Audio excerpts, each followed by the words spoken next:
Biram. Et nous sommes de retour au plateau pour la suite de cette émission. Nous abordons notre deuxième sujet.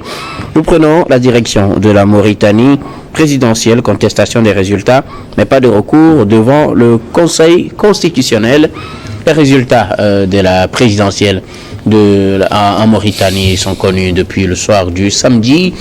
Et il y a eu des contestations de ces résultats, même de la crédibilité de ces élections. Plusieurs opposants qui ont participé à ces élections ont contesté les résultats. Ils avaient 3 jours pour normalement contester ou déposer un recours devant les institutions normalement. Les institutions qu'il faut, comme le Conseil constitutionnel, qui doit maintenant finir par donner les résultats définitifs, sauf qu'à la clôture de la période, pas de recours déposé devant ce Conseil. Nous en parlons avec nos invités. Je commence par vous. Robert Kossigan, on conteste, mais on ne saisit pas le Conseil constitutionnel. Que se passe-t-il en Mauritanie? C'est la nouvelle trouvaille de mon cher ami, de mon très cher ami Biram Abeid, avec qui j'ai fait le Sénégal en 2002-2003. J'avais même participé activement à la saisie de sa thèse et participé aussi à la présentation de sa thèse en doctorat en droit à l'université Cheikh Anta Diop de Dakar. Et donc voilà, ce n'est qu'une parenthèse. Il a contesté les résultats. Il y avait eu même un mouvement de contestation sanctionné par des arrestations des jeunes. Et lui... là aussi, on dénombre quelques morts. On dénombre aussi des morts. Entre 2 et 3 morts, voilà.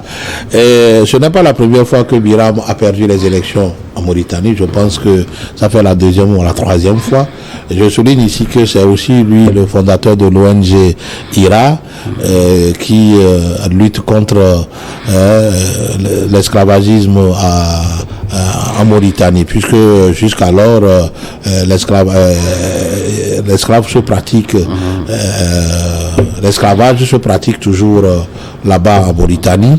Et donc il a perdu contre 2 fois, je pense 2 fois contre l'ex-président de la Mauritanie, et c'est la 3e fois qu'il perd encore contre le président actuellement réélu avec une forte majorité. Et il dit, Biram se met tout de suite dans la logique de dialogue. Il dit, nous tendons la main pour le dialogue parce que pour lui, seul le dialogue peut régler ce problème. Seulement, je ne sais pas si le président actuel va vouloir dialoguer avec Biram, parce qu'on a déjà réduit à un candidat très faible. Je ne sais pas, avoir le nombre d'électeurs qu'on lui a attribué au cours des élections est pratiquement insignifiant par rapport au nombre qui ont élu le président actuel. Donc moi j'ai dit, si le président réélu a à cœur la paix et la concorde des Mauritaniens, il peut accéder à cette demande de dialogue pour que voilà tous les coins de la Mauritanie, toutes les régions puissent alors connaître la paix et le dialogue et la convivialité. Cela lui permettrait d'engager ou de poursuivre alors sa politique de reconstruction et de développement de la Mauritanie qu'il a enclenchée. Maintenant, si vous savez, quand le président élu a la force et tous les leviers de la sécurité et de défense à sa possession, voire parfois judiciaire, qu'est-ce que son opposant peut lui faire?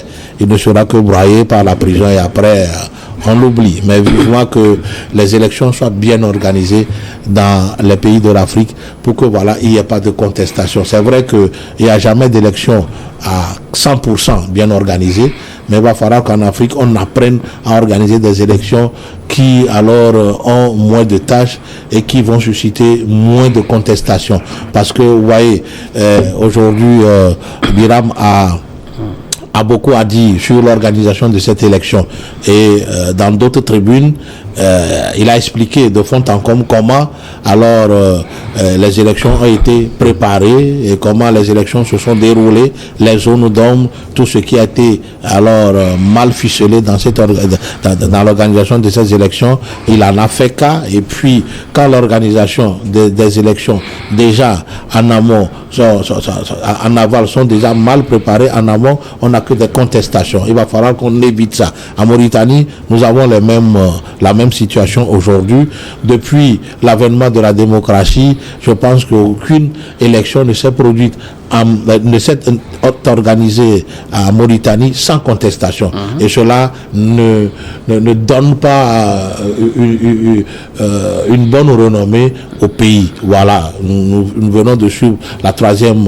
C'est vrai qu'entre-temps, il y a eu alternance, mais la première élection organisée après l'alternance aussi est entachée de fraude. Ce n'est pas du tout bon, ce n'est pas normal. Ce n'est pas parce que je connais le candidat perdant, Biram, que je le dis, mais j'invite alors tous les pays africains à faire un effort de sorte que les élections soient bien préparées et d'une manière consensuelle, et que tout se passe dans la transparence, de sorte que quand les résultats vont sortir, les deux parties puissent alors accepter les résultats et aller directement au développement, que de perdre le temps à la contestation, aux emprisonnements, parfois aux pertes de vies humaines, avant d'appeler peut-être au dialogue et passer à un gouvernement d'union nationale qui alors prend du temps avant qu'on ne s'attaque aux réels problèmes alors que minent nos différents pays. Je souhaiterais que dans les jours à venir, la Mauritanie les autorités mauritaniennes puissent alors corriger l'organisation de leurs élections pour qu'on n'ait plus de contestation et que voilà, on puisse leur tirer chapeau. Alors, en Mauritanie, pour ces élections tenues dimanche 30 juin, le président Mohamed Ould Ghazouani est donné largement vainqueur dès le premier tour, et donc il rempile pour un deuxième mandat, avec cette victoire contestée par ses autres opposants. Comme le disait tout à l'heure Robert Kossiguen, a quitté la contestation, c'est limité à une contestation non formelle parce qu'on n'a pas déposé de recours. En Mauritanie, le deuxième candidat, Biram Dahabed, il est donné deuxième, mais il s'est exprimé sur ces élections, critiquant le processus, parlant de mascarade électorale. Pourtant, il n'a pas porté plainte devant le Conseil constitutionnel. Vivien. Le cas de la Mauritanie reflète bien le cas de beaucoup d'autres pays africains, où l'opposition, au lieu de se mettre en véritable ordre de bataille, se met en rang dispersé pour affronter celui qui a plus de chances de sortir, puisque disposant souvent de plus de moyens de l'État aussi, et puis des moyens administratifs, des moyens même financiers. Mais pas forcément. Oui, des fois. Disposant aussi d'une grande base, parce que la plupart du temps aussi, il faut reconnaître ça. Ça dépend des pays. Des fois, oui, une grande base, mais des fois aussi... Des fois aussi plus de moyens. Alors, ici, c'est Mohamed Ould Ghazouani qui est vraiment le chanceux. Parce que vous avez un pays où il y a la possibilité de faire un recours, même par téléphone. Beaucoup de pays africains n'ont pas cette disposition-là. C'est un recours écrit et déposé dans un délai donné. Alors, quand on vous dit... Vous avez la possibilité de faire un recours par téléphone, mais c'est une occasion à saisir. Pourquoi on ne le fait pas? Il y a des partis politiques qui ont écrit des communiqués pour dénoncer la mascarade électorale, les fraudes, mais qui n'ont pas eu le courage d'aller déposer le recours auprès du Conseil constitutionnel. Je pense qu'on ne peut pas vouloir une chose et son contraire. Soit vous êtes sûr qu'il y a des fraudes, vous contestez les résultats prononcés par la commission électorale, où vous doutez et donc vous vous taisez. Et quand on... Est-ce que finalement ce n'est pas devenu une marque de fabrique pour les oppositions en Afrique, où à chaque élection, pour éviter d'assumer sa défaite, on crie qu'il y a fraude, mais on refuse d'aller déposer un recours? Non, des fois c'est vérifié. Des fois on ne dépose pas de recours. Prenons le cas de la Mauritanie par exemple. C'est de ça qu'il s'agit. Quand vous allez à une élection, c'est un secret politique. Quand vous allez à une élection, vous écrivez 2 discours. Au cas où je réussis, au cas où j'échoue. Donc, pour la présidentielle, souvent, vous avez les 2 discours. Alors, un petit discours pour dire je reconnais l'autre, si c'est lui qui a gagné. un petit discours aussi pour dire je conteste, si tant que vous avez des éléments. Donc il y a pratiquement 4 copies de discours dans votre tiroir et vous attendez la proclamation des résultats provisoires pour sortir le discours qui convient. Ce n'est pas après les élections qu'on écrit les discours. Alors, sérieusement, d'abord les candidats de l'opposition auraient pu se mettre ensemble pour avoir au plus 2 candidats sérieux face à M. Mohamed Ould Ghazouani, et ça donnerait plus la possibilité aux citoyens mauritaniens de voter et de choisir peut-être l'alternance, tant que les gens sont fatigués du régime. Ça n'a pas marché. Et quand il y a eu des élections en tant que parti politique, vous avez la possibilité d'avoir toutes les informations sur tout l'ensemble du territoire national et de compiler vos rapports et de faire effectivement un recours devant qui de droit. Ici, il s'agit du Conseil constitutionnel. Ce n'est pas fait. Mais on préfère aller sur les radios, sur la télé et puis sur les réseaux sociaux pour contester les fraudes, pour montrer des vidéos, et pour faire des audios. Je pense qu'il est temps qu'on change la façon de faire la politique en Afrique. Il faut encore plus, je ne dis pas, il n'y en a pas. C'est pourquoi je dis encore plus, j'ai pesé les mots, encore plus de professionnalisme dans la gestion des élections, pas l'opposition elle-même. Parce que si vous montrez que, écoutez, vous ne savez pas ce que vous voulez, il y a un problème. Bon, au moins au Togo, on voit quand même qu'il y a des partis qui font le recours, avant que le recours ne soit souvent rejeté en bloc. Mais il y en a aussi qui ne font pas de recours. Mais il y en a qui refusent de faire le recours. Donc, soit vous avez les éléments qu'il faut pour prouver, parce qu'il ne s'agit pas de dire je conteste parce qu'il y a eu fraude, mais il faut prouver qu'il y a eu fraude. Si vous n'avez pas les éléments, taisez-vous donc. Ça, c'est la première chose. Sur la liste des candidats à la présidentielle de la Mauritanie, il y a certains qui ont commencé déjà par faire ce que les Ivoiriens appellent la talakou. Ils appellent pour dire, écoutez, nous on vous reconnaît, vous êtes élus.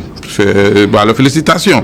Alors que ceux qui suivent directement, par exemple le deuxième, lui, il conteste toujours les résultats provisoires qui sont proclamés. Et donc, il faudrait qu'au moins après les élections, si on n'a pas pu se mettre ensemble, que l'opposition puisse parler au moins d'une seule voix. Mais si ça aussi c'est impossible, ça veut dire qu'on déroule toujours le tapis rouge devant ceux qui sont au pouvoir, et ça va continuer jusqu'à ce que un jour peut-être le peuple décide autrement, parce que on a comme l'impression que c'est la même scène, c'est le même scénario. Ça va commencer, on va crier un peu, on va un peu sur les réseaux sociaux, dans la rue, et puis après stop. Certains vont rentrer dans le gouvernement et d'autres vont continuer par crier oh, oh, oh, et puis c'est tout. Il faut qu'on fasse la politique autrement, pour ne pas citer le nom d'un parti politique.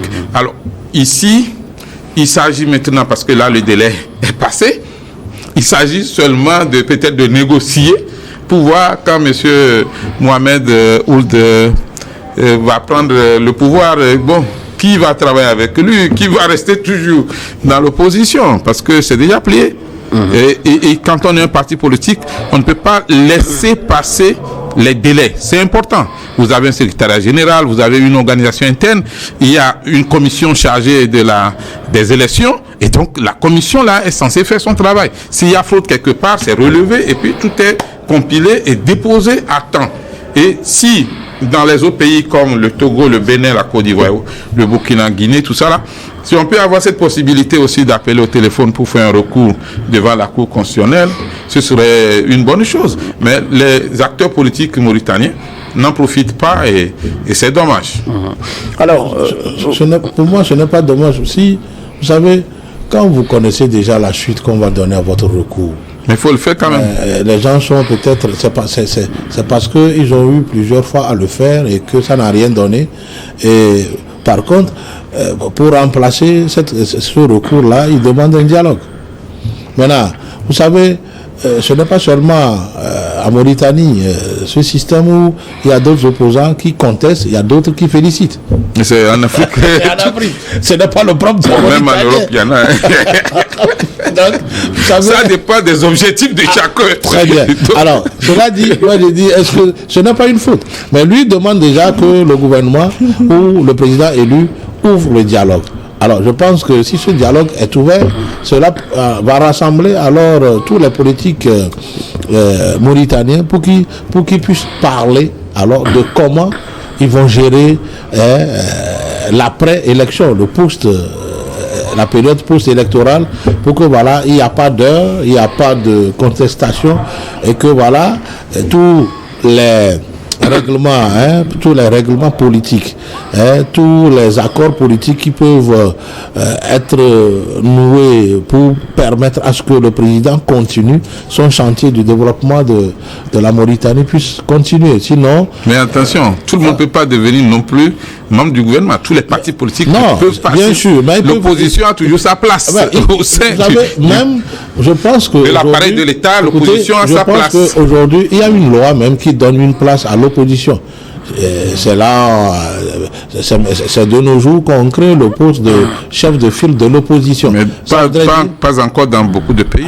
Mais c'est dans certains pays, mais écoutez, c'est l'occasion. Et puis, il y a aussi des alliances qui peuvent se faire entre les partis, la partie de la majorité présidentielle plus les opposants peut-être pour d'autres élections. Il y aura peut-être des élections législatives. Il y aura peut-être des accords qui lient ces partis-là pour d'autres objectifs, ne serait-ce que pour amener la paix et la quiétude, parce que il n'y a aucun développement qui est possible sans la paix ni la sécurité. Donc il va falloir que voilà, on puisse ouvrir ce dialogue-là pour permettre à ce qu'il n'y ait plus de contestation, que le calme revienne et que voilà, le président élu puisse continuer son chantier de développement de la Mauritanie. Alors, il y a 3 personnes qui sont mortes dans le sud de la Mauritanie après avoir été arrêtées des suites des manifestations contestant ces élections, sauf que le candidat arrivé en deuxième position, Biramda Abed, qui est arrivé en deuxième position, a lui contesté ces élections. On parlait tout à l'heure de lui, qui n'a pas déposé de recours. Mais les autres, carrément, le 3e, Amadji Ould Sidel, 3e, et tous les autres jusqu'au 6e reconnaissent quand même ces résultats et disent que leur compilation semble être carrément un peu comparable à ce que la commission électorale a présenté. Pourquoi alors avoir organisé ces manifestations pour coûter la vie à 3 personnes, Tommy? Justement, c'est ce qu'il faut déplorer, la perte de ces citoyens de la Mauritanie, parce que même si c'était une seule personne, il faut condamner ça rigoureusement, puisque les élections ne devraient pas aboutir à la mort de citoyens. Ça, c'est la première chose. La seconde chose, c'est que on a comme l'impression, on le disait tout à l'heure, que chaque parti politique a son agenda, chacun a des objectifs à poursuivre. Sinon, comment comprendre que tout le monde dise, mais écoutez, tout ce que nous avons fait, ça ressemble à ce que la Commission a proclamé comme résultat provisoire. Ça, en tant qu'analyste politique, je n'y crois pas. D'abord, le problème de beaucoup d'oppositions en Afrique, c'est qu'elles n'arrivent pas à compiler à temps tous les résultats de tout le pays. Sauf qu'on n'a pas dit qu'on n'a pas compilé, on dit qu'on a les tendances semblables à ce que la commission électorale a donné. C'est un discours politique. Est-ce que ça plutôt, ce n'est pas une analyse d'un politicien de l'opposition? Non, c'est un discours politique. C'est un discours politique, d'autant plus que, vous savez, ce n'est pas mathématique. La compilation des résultats par l'opposition peut tomber sur les résultats tels que compilés par la commission électorale. Mais en matière d'organisation d'élections et de contestation, quand on dit de contester, c'est pas seulement les résultats qu'on conteste. Oui, s'il y a eu des pratiques, les manières, voilà, s'il y a eu, par exemple, des pratiques qui ne répondent pas aux principes d'une élection démocratique, Il faudra dénoncer ça. Mais est-ce autant valable pour qu'on organise des manifestations qui coûtent la vie à 3 personnes? C'est à là que je voulais revenir. Ça, j'ai commencé par là. En aucun moment, on ne peut accepter que des citoyens perdent la vie parce que d'autres vont aller dans le fauteuil présidentiel. Ça n'a pas de sens. Les élections ne doivent pas être des moments où on perd encore des citoyens. Ça doit être révolu. Normalement, on n'est plus en 1990 ou en 1993. Ça, c'est important. Maintenant, au niveau des contestations, même si vous avez les mêmes résultats, vous ne pouvez pas dire, écoutez, nous avons constaté que rien ne s'est passé de mauvais, tout est bien passé. S'il y a eu manipulation des consciences, même la veille du scrutin, vous pouvez dénoncer cela. Oui. Parce qu'en dénonçant, vous aidez le pays, en fait, pour qu'on ne retombe pas dans les mêmes revers. Mais quand vous dites, tout ce que la commission électorale a dit, c'est bien, on applaudit. Non. Vous voulez rentrer dans le gouvernement, après les élections, vous dites, vous sortez un communiqué, notre parti, par exemple, le parti islamiste, n'est pas l'un de le dire. Nous pensons que nous pouvons rentrer dans le gouvernement de M. Mohamed et puis travailler avec son régime. Ça, c'est clair. Mais ensuite, il y a un problème au niveau de l'opposition, des oppositions en Afrique. Vous voyez, certains se disent, c'est le président sortant qui a gagné. Alors, si c'est mon ami de l'opposition qui est deuxième et qui a peut-être la chance, si on organisait un deuxième tour, de pouvoir remporter, il vaut mieux féliciter le président sortant. Pourquoi? Quand même on n'est pas du même camp. Malheureusement. Pourquoi? Voilà, c'est ce qu'on appelle les coups bas en politique. Parce que, en principe, si vous réclamez de l'opposition, vous devez faire un effort pour vous parler et puis avoir pas une même vision, mais s'entendre au moins sur certains mots d'ordre, certains principes.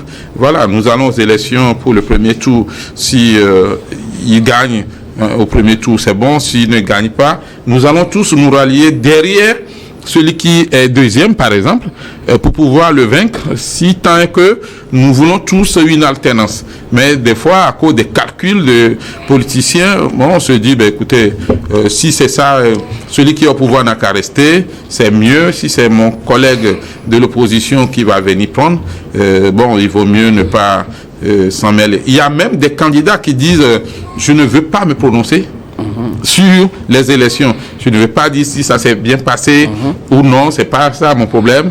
On a fait les élections, que celui qui a gagné, on dirige.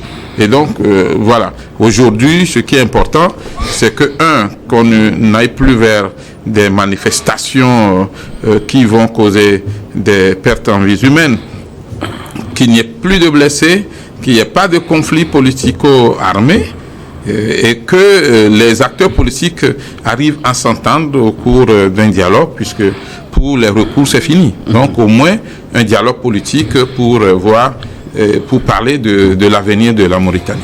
Alors Robert Kossigui-Anqueté, 56,12%, c'est le score réalisé par le président Ghazouani. Dans la contestation, notre ami ou votre ami Biram Daabed est le deuxième, mais c'est lui qui conteste ces élections. Il faut dire que le 13e a d'ailleurs appelé le président pour le féliciter et dire que la compilation de leur côté ressemble globalement à ce qui a été compilé au niveau de la commission électorale. Et ce jusqu'au 6e, ça peut ne pas être de la magie, ça peut être vrai. Politique. Jusqu'au 6e, on reconnaît quand même que les élections, du moins les tendances présentées ou les résultats présentés par la commission électorale, ne sont pas loin de ce qu'on a pu compiler au niveau de certains partis politiques. Qu'est-ce qui explique alors qu'on organise des manifestations qui coûtent la vie jusqu'à 3 personnes? Vous savez, c'est ce que M. Tobia essayait d'expliquer tout à l'heure. C'est le propre des opposants africains. Contester même si on sait qu'on a perdu? Non, pas nécessairement. Vous savez, juste après les élections... on va dire certains opposants. Je dis certains opposants. Certains opposants, entre griffes, malhonnêtes. Parce que juste après... Non, pas malhonnêtes. Juste après les élections, il y a d'autres opposants qui cherchent des opposants politiques. À nouer peut-être des alliances avec celui qui est élu. Et donc, il faut lui faire... On ne peut nouer des alliances, effectivement, qu'avec celui qui est élu. Justement. Ça veut dire que quand même, on reconnaît qu'il est élu. On reconnaît qu'il est élu. On peut faire des alliances pour contester aussi. Sauf que ça n'a pas été fait. Quand je reviens ici, lors d'une élection, je pense, de 2015, ça, je veux parler du cas du Togo pour illustrer ce que je voudrais dire, il y avait Jean-Pierre Fabre qui alors réclamait sa victoire ou qui contestait les élections. Il y avait Agboueme Kodjo, à son âme, qui félicitait le président élu fort dans le temps. Vous voyez. Et en 2020, il y a Gabriel Agboueme Kodjo qui réclamait, contestait les élections. Il y a d'autres partis politiques de l'opposition qui ont été à ces élections-là, qui ont reconnu alors la victoire de Fonia Simé. Alors moi je dis, c'est un jeu. Je vois, même si tu ne reconnais pas. C'est un jeu. Moi, mon problème, c'est que malgré la situation, on appelle les gens dans la rue, jusqu'à coûter la vie à 3 personnes. C'est un jeu pour rester dans les bonnes grâces de celui qui est élu. Et sur le sang des 3 innocents. On a manipulé. Ah oui, maintenant, celui qui conteste vraiment les élections a peut-être des raisons sur lesquelles il fonde sa contestation. Sauf qu'il n'a pas déposé de recours. Mais c'est parce qu'il sait que même s'il déposait des recours, il n'aura pas de suite favorable. C'est pas une raison. Il faut déposer d'abord pour que ça soit Biram, c'est sa 3e fois. Il a déjà déposé 2 recours. Même aux élections législatives, et son parti dépose toujours des recours qui ne donnent rien à la fin. Et donc, il a jugé que, au lieu de déposer un recours à la Cour constitutionnelle, il faut s'adresser à la presse. En lançant peut-être un appel pressant au président d'ouvrir un dialogue. Un dialogue qui ne sera pas seulement fait avec lui, mais avec toute la classe politique pour que voilà, on puisse régler alors les différends qui les opposent sur les élections et que voilà, le président puisse continuer par gouverner. Là, j'ai dit, ça, c'est mettre fin à la contestation. C'est pour mettre fin à la contestation qu'il propose le dialogue. Puisque vous savez, le dialogue règle beaucoup de problèmes. Alors, demandez déjà le dialogue au moment où les résultats définitifs ne sont pas encore donnés. Ne pas déposer de recours n'est pas une manière subtile de reconnaître quand même que les résultats qui ont été donnés sont quand même les recours ne vont rien donner. Et que voilà, il y aura toujours la répression. Et vous demandez même le dialogue avant qu'on ne confirme les résultats. C'est pour mettre fin à la répression. Parce que là, c'est parce qu'il peut-être qu'il s'engage entre guillemets à mettre fin à la contestation, mais pour qu'on ouvre un dialogue pour que voilà, il puisse verser alors dans les requêtes de ce dialogue-là toutes les préoccupations émanant de lui et de ses pairs opposants. Pour que ces éléments aussi soient dans le gouvernement peut-être. Non, pas nécessairement. Je pense que c'est inacceptable en principe pour un parti politique qui participe aux élections de refuser de déposer des recours si tant est que il y a des contestations à faire. Si vous avez des preuves qu'il y a des fraudes, il y a une mascarade, il faut nécessairement déposer un recours et dans le délai. Et je parlais tout à l'heure de la chance que les acteurs politiques de la Mauritanie ont de faire même un recours par téléphone. Oui, ne serait-ce que le secrétaire général... Même écrit, déposer, ce n'est pas compliqué. Voilà. Ça, c'est la première chose. Maintenant, si vous ne déposez pas de recours, c'est comme si tout ce que vous allez déclarer à la presse, vous mentez. Puisque si vous êtes sûr qu'il y a eu des fraudes, vous allez déposer. C'est en cela que pour les élections passées au Togo, je salue effectivement les partis politiques qui ont déposé les recours. Des fois, tu peux savoir que les recours seront rejetés, mais tu déposes quand même pour l'histoire. Les recours, on les dépose avec des preuves à l'appui. Avec des preuves, justement. Et donc, n'est-ce pas une manière aussi de dire indirectement qu'on a contesté, mais on n'avait pas en fait de preuves? Non, c'est pourquoi je balais du revers de la main cet argument que, bon, des fois on dépose les recours puis ça ne donne rien, non. C'est pas, je donne l'exemple d'un couple, c'est pas parce que vous n'arrivez pas à faire un enfant que vous allez cesser d'essayer. Il faut essayer jusqu'au jour où ça va marcher. Vous pouvez aller aux élections échouer, mais la prochaine fois il faut retourner. Vous déposez un recours qu'on rejette, mais il faut toujours déposer.